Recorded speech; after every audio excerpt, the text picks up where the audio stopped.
Good morning or good afternoon, depending on where you're at. It's lunchtime here for me at about 12:30, but usually about 11:30 Central Time, so it's still probably morning for some people, or depending on if you're further out on the West Coast.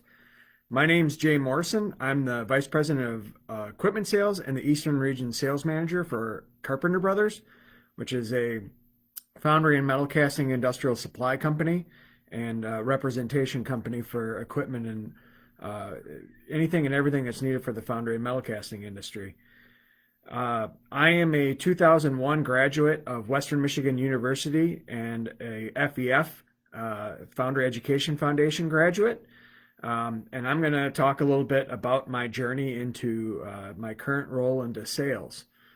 Um, I have a different background. A lot of times when you talk to people that end up in the metal casting industry, it sounds like they almost end up there kind of as a mistake, or they kind of happened into the industry, if you will. I ended up with the industry a little bit because it's a bit of a family heritage. I'm a third generation metal caster, and so it's a foundry industry for me. My father and both my grandfather worked in the industry, both within production, but then also ended up in sales. So I've kind of had to follow a little bit of the lineage of how they got into it. I got interested in the metal casting industry when I was sometime around the sixth or seventh grade, actually going around with my father and making some sales calls. And I think I was at an age where I wasn't able to be left behind. So at home, because I might cause a little bit too much trouble. So I was with my father, and he was making some sales calls. And I remember that we pulled up to a foundry, and they were pouring iron, and I was able to see it through the wall, and it was pretty interesting to me because it was basically they were pouring some molten iron into what I thought at the time was dirt.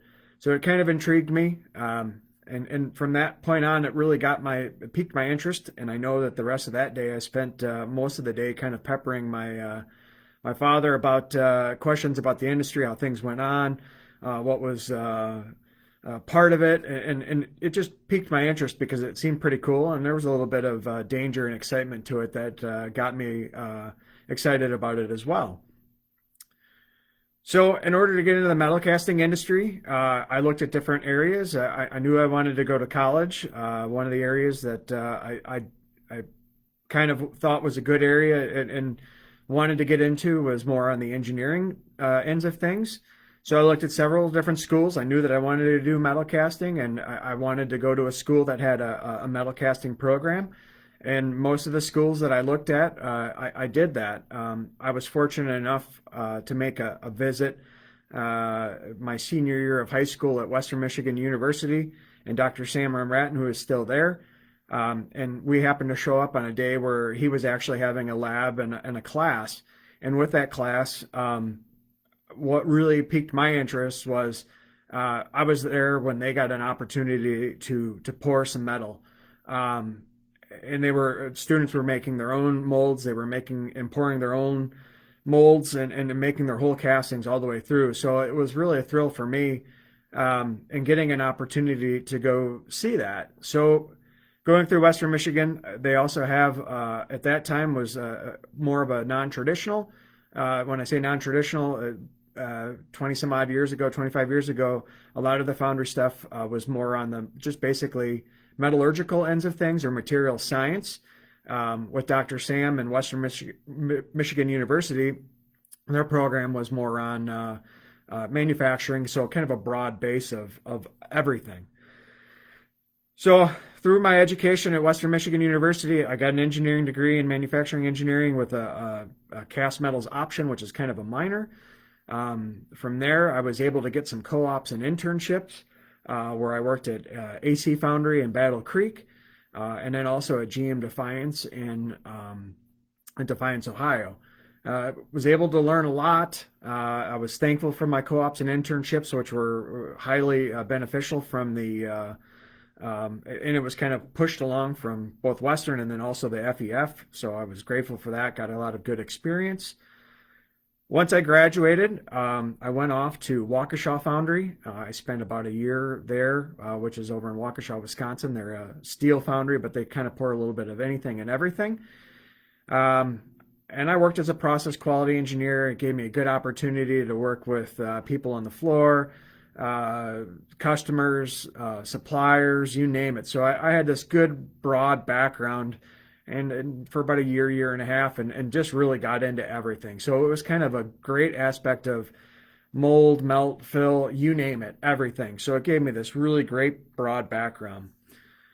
So after Wisconsin, working at Waukesha Foundry, I made my way to Metal Technologies in Ravenna, Michigan, and I started off there as a tooling engineer. They called it a process engineer, and I got a good background in doing tooling. That was kind of my first experience with that, but also got a good opportunity to get involved with other areas of the foundry. But the tooling area was a good one for me to get started with. From the tooling ends of things, I basically I got involved with Six Sigma Black Belt. That was an area where I had learned that there are stakeholders and basically that we have customers. And that's kind of one of the things from a sales perspective that you always have. Obviously, when I'm in sales, I'm dealing with customers and trying to work with them and making sure their needs are met from a technical standpoint, getting material, whatever it might be. But that was where I kind of learned that even when you're an engineer, you always have customers. So whether it's production or if it's your boss or whoever it might be, um, it was an area that kind of opened my eyes, and I think I learned that very well from the people at Metal Technologies that we all have customers, no matter what it is, and no matter what your role is, because we have to service somebody else, and that's kind of part of always being sales. So um, at the end of it, you get a good opportunity to see where you're at in as far as helping people. So that's always a part of sales, whether it's you're an engineer or if you're actually selling a product or an item or something along those lines. Um, I also was able to be a maintenance manager at Metal Technologies, so that gave me a good opportunity to learn something that was totally new to me and outside of the realm of my comfort level. Um, when I did that, I got to basically manage people and across multiple shifts. So I learned even more about essentially kind of getting into sales through maintenance and managing people. So it was a good opportunity.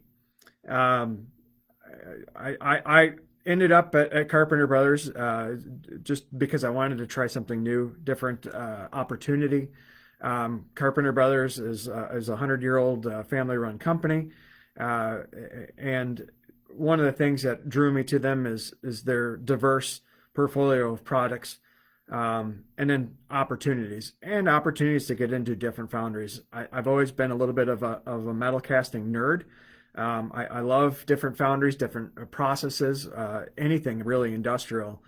And that was something that gave me an opportunity, and I really viewed it as a good opportunity and as a challenge um, to to see more foundries, to challenge myself, get myself outside of a little bit of a comfort zone, um, and not only that, but help. So I'm in sales now, but without all of the technical things that I've done in my previous positions, and also learning from FEF and getting that engineering, I don't think I'd be able to help my customers as well. Um, and at the end of the day, that's really where I'm at, and I really want to help my customers. And that's the way I view it. Is I hope I'm essentially an extension of them, and I can help them solve their problems. So I'm not just your typical salesperson, just and not having anything that I know that I'm talking about. I've actually either used the products or can get answers or help them use them in the best manner in any way, shape, or form. So that gives you a little bit of a background on my journey to sales. I'm very, very thankful for the Foundry Education Foundation and everything that they do. I'm a current board member, so I'm able to give back. But my journey in staying into the metal casting world and then getting into sales was mainly because of the Foundry Education Foundation. I appreciate you taking time and listening to a little bit of my story. Hopefully, this is something that you found interesting. If you would like to get in touch with me, feel free. You can look me up, and I'd love to have more of a conversation and help you out, whether it's foundry, metal casting, sales, or whatever it might be. Have a great Friday and have a great weekend. Thank you.